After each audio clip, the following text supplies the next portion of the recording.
Okay, so now let's go ahead and do some modeling.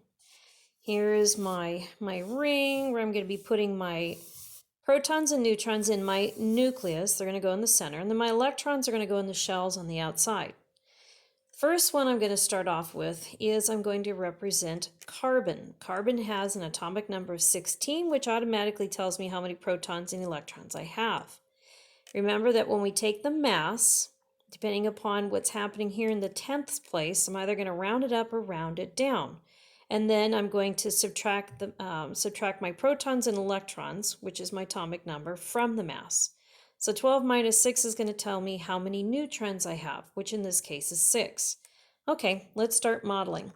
So in the center, we said 6 protons. So protons have a positive charge. So I'm going to set these guys here. Here are my 6 positive charged protons. The rest of my nucleus is going to be comprised of neutrons. And we said 6 because we took 12 minus 6 to give me my neutrons. Here's my 6 neutrons. All right, I'm going to swirl these guys around just for fun. So, protons, neutrons make up a nucleus. Now I have electrons.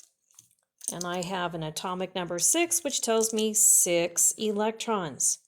Well, in the first shell, if we go with the Bohr model, it can fit 2 and only 2. It's like a sports car, which means this shell is full and the remaining electrons get bumped to the next shell out. So that means I'm going to have 4 left over. And we'll just kind of nice and neat arrange these guys, okay? So here we go. Sports car, 2 only. Everything else rolls to the next shell. So in shell 2, I have 4 electrons. I have now modeled carbon. Okay, now with the shells, they can hold up to a certain amount. So for fun, let's go ahead and now model aluminum. Aluminum is atomic number 13, symbol is Al, mass is 26.982. So as we remember what we did, we learned from the previous lesson, we take the number in the 10th place and either round it up or round it down. 0.5 or higher, which means we round up.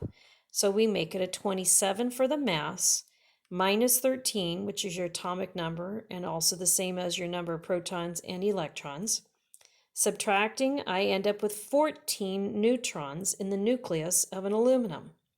Okay, so that means I now need to have 14 neutrons. Well, if I already have 6 present, that means I need to add 8 more.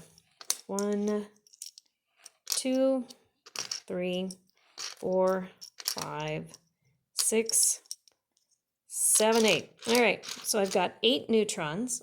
I added 8 neutrons to give me a total of 14 now.